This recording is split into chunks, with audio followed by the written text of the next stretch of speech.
O xuíz ve indicios de delito nos pagos en metálico do PSOE a José Luís Ábalos e a Koldo García.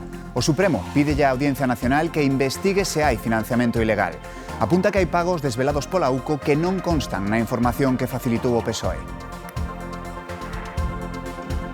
O xurado popular declara culpable de asasinato o acusado polo crime de Coia. Aplícanlle 3 atenuantes. Consideran que actuou movido polo pánico, baixo o consumo de drogas e valoran que confesar os feitos o que podería rebaixar a pena de prisión.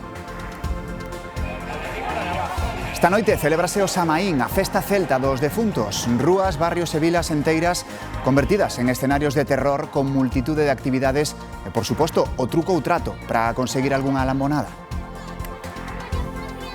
Boas noites. O Tribunal Supremo ve indicios de delito nos pagamentos en metálico a Ábalos e Koldo e pide que a Audiencia Nacional investigue se hai financiamento ilegal no PSOE. Isto tan só un día despois de que o presidente do Goberno negase no Senado que houbese financiamento ilegal.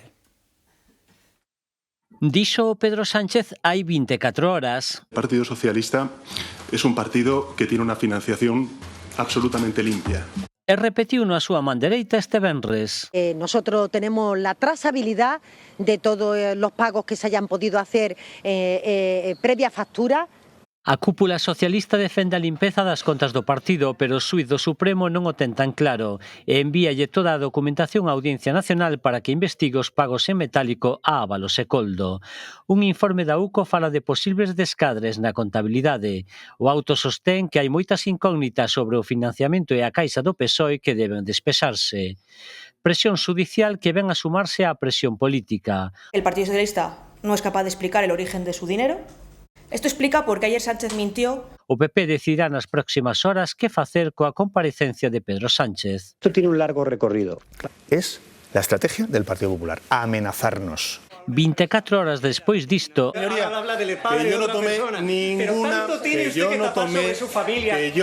distancia entre Moncloa e Génova segue a ser a distancia entre o blanco e o negro. Nos estamos acostumbrando a un tono faltón, grosero.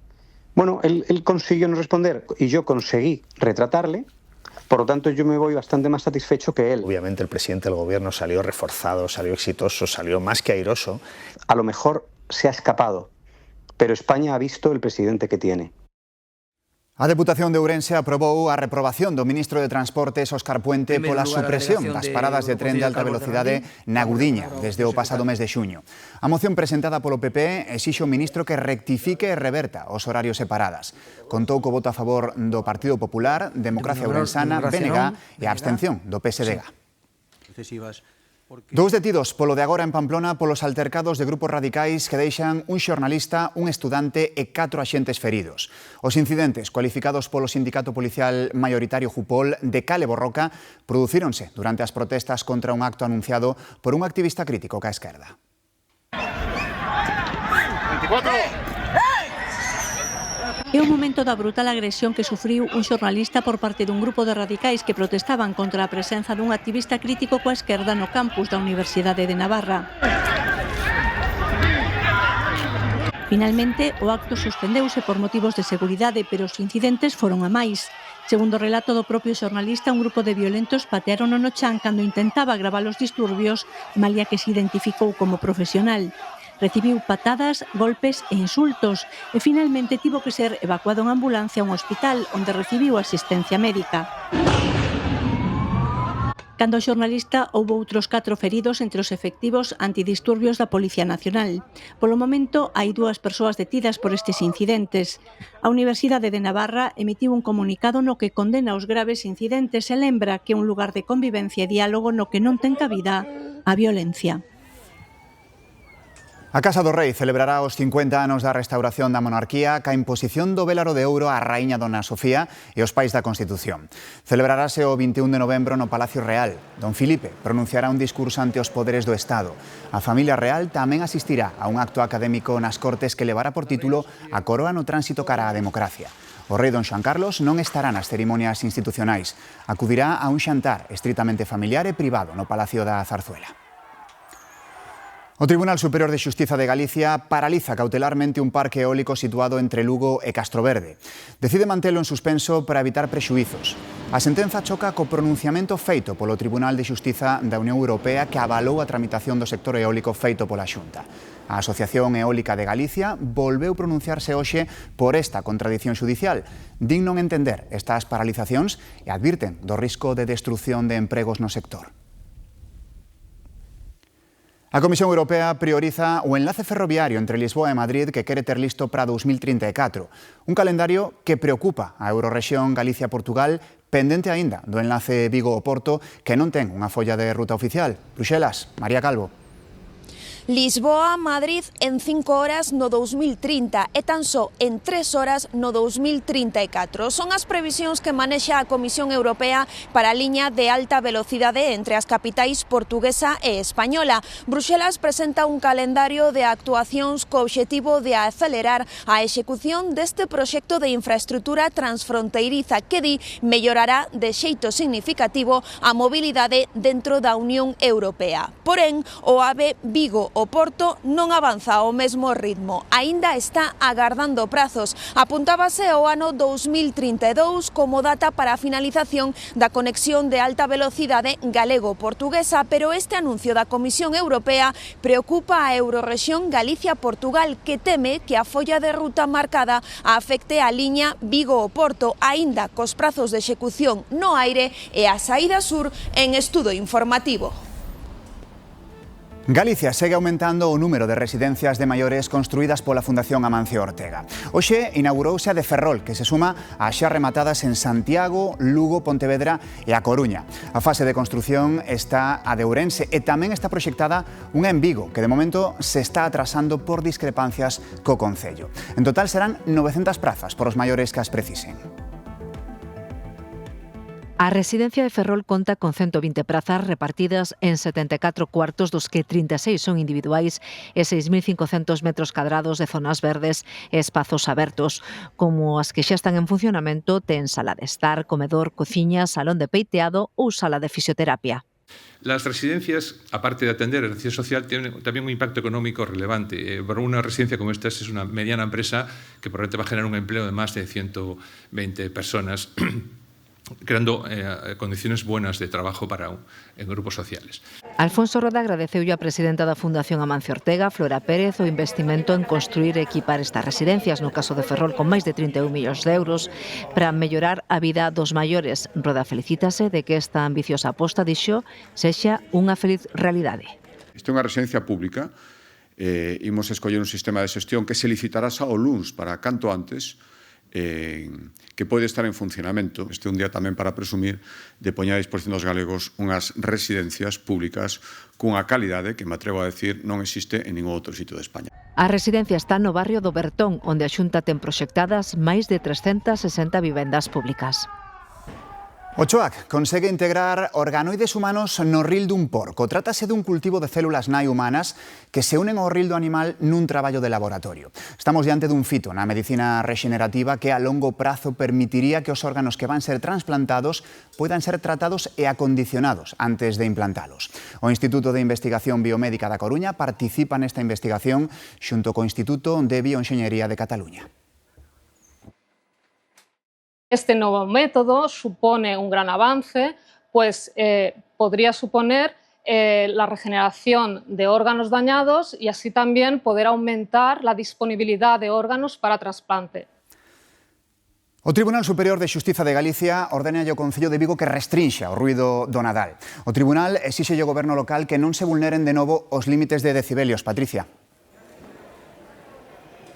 Sí, en maio de 2024 o Tribunal Superior de Xustiza de Galicia condenaba o Concello de Vigo por vulnerar os dereitos fundamentais dunha veciña da Rúa Areal debido aos ruídos das celebracións do Nadal. Daquela obrigaba o Concello a que tomase as medidas para que o nivel de ruídos non estuvera por encima dos límites legais. O Concello naquel momento dixo que tomou esas medidas e unha sentenza dun xurado do contencioso deullo a razón a consistorio, pero a demandante recorreu e agora o Tribunal Superior de Xustiza de Galicia acaba de volver a darlle a razón a esta demandante e obriga o Concello de Vigo a que na zona na que reside a muller o límite de ruído este por debaixo do que marca a normativa. Grazas, Patricia. En Santiago, o Parque de Bombeiros volve a estar prácticamente inoperativo por segunda vez esta semana. De feito, esta madrugada tiveron que chamar o 112 para reforzar unha emerxencia con outro equipo de Brión, aínda que finalmente non foi preciso movilizalos. Os bombeiros denuncian falta de efectivos e néganse a facer máis horas extras. A situación agrávase porque a Policía Local tamén se acaba de sumar a esa negativa de realizar máis extras. O xurado popular declara culpable de asasinato o procesado polo crime de Coia. Considera probado que matou dun disparo un vello amigo co que tiña unha mala relación. Con todo, o xurado cree que hai atenuantes. Contanos, Mónica.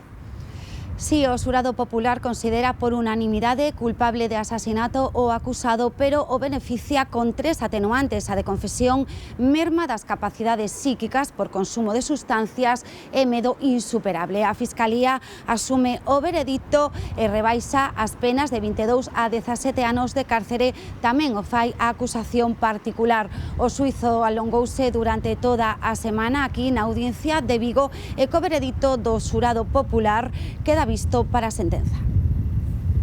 9:06 temos unha información de última hora. O Consello de Seguridade da ONU apoia o plan de autonomía do Sáhara Occidental proposto por Marrocos. A misión prevé delegar algunhas competencias á poboación saharaui, pero sempre baixo tutela do goberno de Rabat e marxina a vía da autodeterminación. Saiu adiante con 8 votos a favor, ningún en contra e 3 abstencións por parte da China, Rusia e Pakistán. Marrocos considera o Sáhara Occidental como territorio propio e enfróntase á fronte Polisaria, que loita por un Estado independente. Investigan a morte dun mariñeiro galego en Fiji. Aconteceu mentre o seu barco estaba atracado no porto de Suva, a capital desta illa do Pacífico. O tripulante, de 40 anos, oriundo do Morrazo, faleceu nun accidente mentres traballaba na sala de máquinas do Helena Endume, un palangreiro de bandeira namibia. Segundo medios locais, a principal hipótese do accidente foi unha explosión de gas. O corpo do mariñeiro foi trasladado a un hospital da cidade onde se lle vai practicar a autopsia. En a ría de Vigo continúan limpando a vertedura de aceite de palma que se derramou tras a rotura dun tanque no porto de Guixar. O temporal levou algúns restos ata as costas de Moaña, Paula. Efectivamente, Pablo, parte desa vertedura de aceite de palma, aproximadamente un 5% trasvasaba esas barreiras anticontaminación que se colocaron no porto de Vigo por mor do temporal desta madrugada. Chegaban ata aquí, ata outro lado da ría, en concreto ao concello de Moaña, especialmente a praia de Borna. Aquí estiveron todo o día de hoxe os operarios traballando en recoller esa vertedura de aceite de palma que nos indicaron o certo é que era bastante sinxelo porque xa non chega en estado líquido, senón solidificado ao entrar xa en contacto co aire e tamén co mar. Recordamos que esta vertedura de aceite de palma se producía onte ás 3 do mediodía despois de que implosionase o tanque que o contía e hai 2 traballadores feridos, un deles en estado grave, pero o certo é que a autoridade portuaria dende un primeiro momento indicou que esta vertedura non era nin tóxica nin contaminante, pero o certo é que aínda quedan uns cantos días por diante para que a ría quede totalmente limpa desta vertedura. A lingua de aceite é visible desde varios puntos da ría.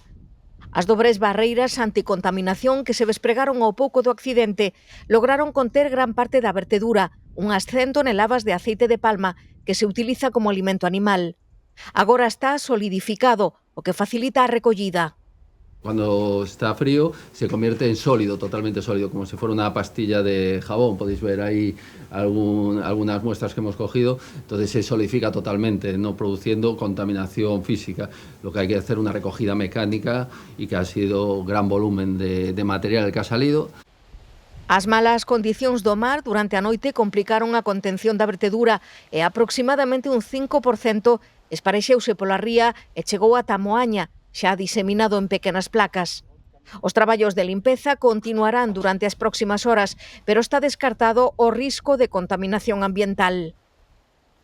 Non hai preocupación nese sentido. Analizado o material, pois é un material que non é tóxico, a reacción foi máis que rápida dende o minuto 0, co cal, pois, máxima tranquilidade nese sentido. A empresa propietaria do tanque que contiña o aceite terá que asumir os custos da limpeza da ría. Entrementras, avanza a investigación para determinar as causas do accidente, en que quedaron feridos 2 operarios que estaban facendo labores de mantemento. Un condutor bébedo desatou o pánico en varias estradas da Terra Cha. Invadía constantemente o carril contrario e conduciu así durante máis de 15 kilómetros. Polo medio da estrada, ocupando o carril contrario, os condutores que se atoparon con el de fronte pasaron máis dun apuro. Moi peligroso. Encima, ahora de época de lluvia é peor, porque cualquier movimiento vas fora da carretera. Ocorreu nesta estrada, a que leva de Outeiro de Rei a Castro de Rei, 15 kilómetros co corazón nun puño que captou o conductor que ia detrás. Si va haciendo eso de forma consciente, aunque le pites y le des luces le va a dar igual. Si va porque a lo mejor va medio dormido, sí que es cierto que a lo mejor en el momento se despierta por el susto y sí que regula. Os que viñan de fronte tiveron que manobrar para esquivalo. Se me encontro con un conductor, si pues arrimo a cuneta e paro. Apartarse e... Pois denunciaría, chamaría a Guardia Civil. Porque hacerse de la vista gorda corremos todos peligro al final. Se vas detrás, nunca adiantar, como moito tocar a bucina e dar luces. Porque pasarlo lo puedo poner nervioso, me da a mí... Investíganse o conductor, que xa foi identificado pola Garda Civil, e a bebedo. Novo susto na AP9, desta vez na peaxe de Sigüeiro, preto de Santiago. Un coche de matrícula francesa bateu contra a cabina e envorcou. Dentro ian 3 persoas que saíron ilesas. Parece que o condutor quedou dormido, deu negativo en alcohol e drogas. En Gandía, en Valencia, morreu unha moza de 20 anos ao caer ao río o coche no que viaxaba. A condutora conseguiu saír antes de que afundise e detivérona porque non tiña carné e deu positivo en alcohol e drogas. Está acusada de homicidio por imprudencia grave. Na Coruña están pendentes de xuízo 2 presuntos ladróns que entraron a roubar en 2 cafeterías. Arrincaron unha tapa da rede de sumidoiro da rúa para estampala contra os cristais dos negocios. Así quedou a porta acristalada desta cafetería do centro da Coruña tras reventala cunha tapa da rede de sumidoiros. Pasaban poucos minutos das 12:30 da noite do mércores ao xoves. Un dos ladróns agardaba na rúa vixiando, mentres o outro se dispuña sen éxito a entrar no local. E que, tralo forte impacto, saltou a alarma e activou unha bomba que encheu de fume toda a cafetería. Daquela os delincuentes fuxiron cara a este outro negocio do Paseo das Pontes, onde actuaron do mesmo xeito. Había una persona que se quedó fuera y entró una persona por el cristal y volvió a salir. Fueron cuestión de 45, un minuto y nos fracturaron lo que es toda la cristalera. Xa no interior, o ladrón foi directo a un caixón onde cría que había cartos. Es gracioso, monedas extranjeras, que gente que te las da a veces pues por €1, alguna moneda que viene de otro país y yo las guardo ahí. Los daños sí, porque aparte luego hubo que intentar que nos pusieran el cristal, porque claro, si no me tenía que quedar otra noche. Estuvimos toda la noche aquí. Con todo, os 2 delincuentes non chegaron moi lonxe, a escasos metros foron prendidos pola Policía Nacional. La policía ya estaba aquí al lado, porque ya venían de otro local, aquí cerca, y ya los cogieron aquí en el parque. Entonces, pues nada, ayer se puso la denuncia. E agora están pendentes de xuízo. Imaginen unha ameaza dun ataque químico en plenas festas patronais. Ese foi o suposto en que se basearon os especialistas da Garda Civil de Pontevedra neste simulacro. Os axentes reciben unha alerta e diríxense ao domicilio onde está o produto tóxico. Unha vez ali, perimetran a zona, detectan e analizan o axente contaminante e proceden a selar e descontaminar o lugar. O simulacro foi parte dos axentes do Grupo Rural de Seguridade número 7 con base en Mourente. A Sagrada Familia xa é a igrexa máis alta do mundo, con case 163 metros. Converteuse na máis próxima ao ceo tras colocarlle a base da cruz que vai coroar a torre central. Ollo, porque só a cruz, cando estea completa, vai medir como un edificio de 5 andares. Está previsto que rematen de montala en xuño do ano que ven, coincidindo co centenario da morte de Antoni Gaudí. Outro edificio senlleiro, este en Galicia. Se hai un polo que choraron os santiagueses, ese é o edificio Castromil. Emblema da cidade foi derrubado hai 50 anos para dar paso a unha gran praza que albergaría debaixo o primeiro aparcadoiro subterráneo de Galicia. Medio século despois, un proxecto da USC recrea como luciría a Praza de Galicia se saíse adiante o proxecto alternativo que no seu día presentaron 5 arquitectos galegos que apostaban por unha estética innovadora.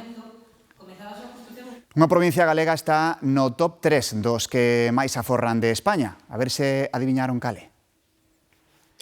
As estatísticas din que Lugo é a terceira provincia española con máis aforro, 21.000 euros por habitante, por detrás de Soria e de Ourense. Datos que causan sorpresa no mercado de Vilalba, onde os veciños da capital chairega afirman que teñen complicado forrar parte dos seus ingresos. Penso que hoxe en día a maioría da xente, sobre todo a xente nova, nos costa moito deixar algo do noso sueldo mensual para guardalo, vamos. Nada, ao fin de mes, cero. Desde logo, aforrar o forro de pouco a nada, pero bueno, tratamos de ser un pouco previsores por se hai un apuro. Xa que logo, para sortear a inflación, cada vez miramos máis as ofertas á hora de encher a cesta da compra.